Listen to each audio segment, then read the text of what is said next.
নমস্কার, 24 ঘন্টায় স্বাগত। রাত 9টা মানে দিনের সেরা বাছাই করা খবর নিয়ে শুরু করি পেজ ওয়ান। আজ পেজ ওয়ানে আপনাদের সঙ্গে আমি পূজা, আর পূজার সঙ্গে আমি রয়েছে অনুষ্কা। পূজা, শুরুতেই অবশ্যই দর্শকদের জন্য সুখবর, কারণ সেই বহু প্রতীক্ষার অবসান অবশেষে রাজ্যে এসে গেছে নতুন 500 টাকার নোট। ইতিমধ্যেই প্রায় 10 কোটি টাকার মতন টাকা এসে গিয়েছে রাজ্যে। রিজার্ভ ব্যাংক সূত্রে খবর, 10টি বাক্সে মোট 50 কোটি টাকার নোট এসেছে রাজ্যে। তার মধ্যে 30 কোটি টাকা ইতিমধ্যেই বিভিন্ন ব্যাংকের মধ্যে ভাগ করে দেওয়া হয়েছে। শিগগিরই ব্যাংকগুলোর কাউন্টার থেকে মিলবে এই 500 টাকার নতুন নোট, সম্ভবত সোমবার থেকেই। আমাদের প্রতিনিধি শ্রেয়সী গাঙ্গুলি রয়েছেন আমার সঙ্গে টেলিফোন লাইনে। শ্রেয়সী, বলা যায় অবশেষে প্রতীক্ষার অবসান। দেখো, নিঃসন্দেহে প্রতীক্ষার অবসান। তার কারণ হচ্ছে মূলত যে 500 টাকার নোট না থাকার জন্য কিন্তু রীতিমতো সমস্যায় পড়তে হচ্ছিল। 100 টাকার নোট বিভিন্ন জায়গা থেকে পাওয়া যাচ্ছিল, আবার বেশিরভাগ জায়গা থেকে পাওয়া যাচ্ছিল না।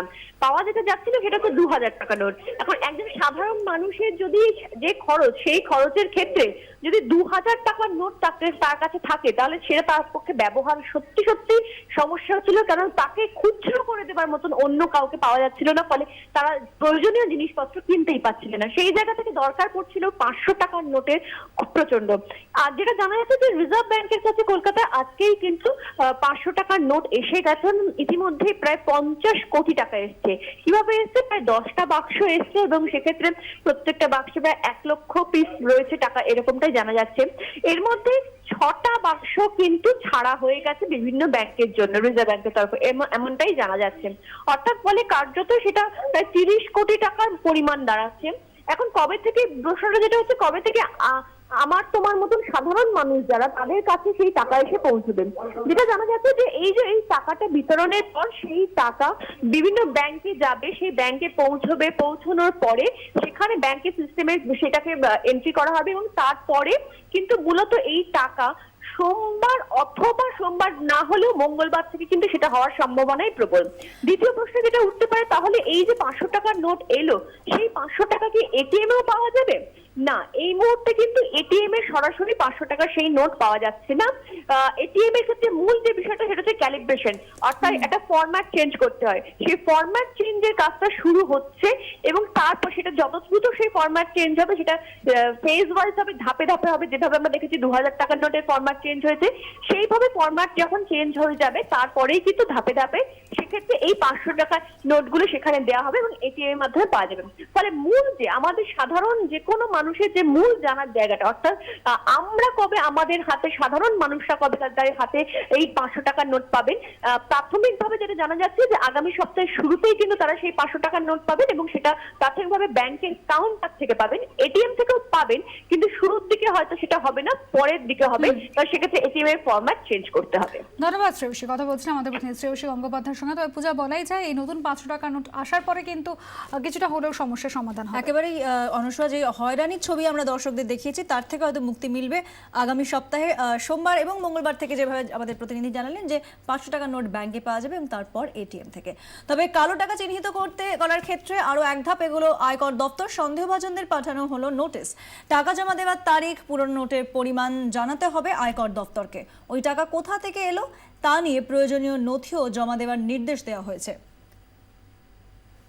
আমাদের প্রতিনিধি প্রদীপ চক্রবর্তী আমাদের সঙ্গে রয়েছেন টেলিফোন লাইনে। প্রদীপ, কি খবর? পূজা, নোটিশ পাঠানো হয়েছে গোটা দেশ জুড়ে এবং বিভিন্ন মেট্রো শহরে এবং সমস্ত জায়গায় কয়েকশো নোটিশ ইতিমধ্যে ইনকাম ট্যাক্স ডিপার্টমেন্ট পাঠিয়েছে। সাধারণত দেখা হচ্ছে 2.5 লক্ষ টাকার বেশি পুরনো নোট কেউ জমা দিলেই তাকে একটা নোটিশ পাঠানো হচ্ছে এবং আয়ের উৎস জানতে চাওয়া হচ্ছে। এছাড়াও একটা অভিযোগ উঠছে যে জনধন অ্যাকাউন্ট ব্যবহার করে বহু কালো টাকাকে সাদা করা হচ্ছে। সেখানে জনধন অ্যাকাউন্টে একটা আনইউজুয়াল অ্যামাউন্ট হতে পারে, সেটা 2.5 লক্ষ টাকার কম, কিন্তু আনইউজুয়াল অ্যামাউন্ট যদি জমা পড়ে থাকে তাহলে সেই অ্যাকাউন্ট হোল্ডারকে জিজ্ঞেস করা হচ্ছে যে এই টাকা তিনি কোথায় পেলেন। এছাড়াও বিভিন্ন দিকে নজর রাখছে, যেমন হচ্ছে হাওয়ালা অপারেটিভসদের ওপর নজর রাখা হচ্ছে। রিয়েল এস্টেটে যারা ব্যবসা করেন তারা টাকার কি করছেন আইটি ডিপার্টমেন্ট নজর রাখছেন। সেখানে ব্যাংকের তথ্য সবসময় নেই, তাদের ওপর তবুও নজর রাখা হচ্ছে। এছাড়া বুলিয়ান ট্রেডার্স যারা আছেন, যারা ফরেন এক্সচেঞ্জের বদলে ইন্ডিয়ান কারেন্সি দেন অথবা ইন্ডিয়ান কারেন্সির বদলে ফরেন এক্সচেঞ্জ বিক্রি করেন, তাদের উপর নজর রাখা হচ্ছে। আরেকটা নজর রাখা হচ্ছে রাজ্য সমবায় ব্যাংকগুলির উপর। ইতিমধ্যেই রাজ্য সমবায় ব্যাংকগুলিকে ব্যবহার করে কালো টাকা সাদা করার বহু অভিযোগ সামনে এসছে। রাজ্যের বামপন্থীরা অভিযোগ করছেন যে রায়গঞ্জের সমবায় ব্যাংকে ব্যবহার করে বহু কোটি কালো টাকা সাদা করা হয়েছে। তাই সমবায় ব্যাংকগুলোর লেনদেনের উপরও নজর রাখা হচ্ছে। এরপর কেউ যদি আয়কর দপ্তরের নোটিশ পান তাহলে তিনি কি করবেন সেটাও বলে দেওয়া হচ্ছে। আয়কর দপ্তরের নোটিশ পেলে তিনি যদি তার মানি যদি ক্লিন হয় তাহলে তার ভয় পাওয়ার কিছু নেই। উপযুক্ত প্রমাণ দেখাতে পারলেই তিনি ছাড় পেয়ে যাবেন এবং ফার্দার কোনো ইনভেস্টিগেশন হবে না। তাকে শুধু তার গত 2 অর্থবর্ষের আয়কর দেওয়ার যে ইনকাম ট্যাক্স রিটার্ন যে ফাইলটা আছে সেটাকে শো করতে হবে, সেটি অথবা তার জেরক্স কপি। সুতরাং কেউ যদি নোটিশ পেয়ে থাকেন তাহলে অবশ্যই ওই ফাইলটা রেডি রাখুন। ধন্যবাদ প্রদীপ চক্রবর্তী, আমাদের প্রতিনিধি ছিলেন টেলিফোন লাইনে।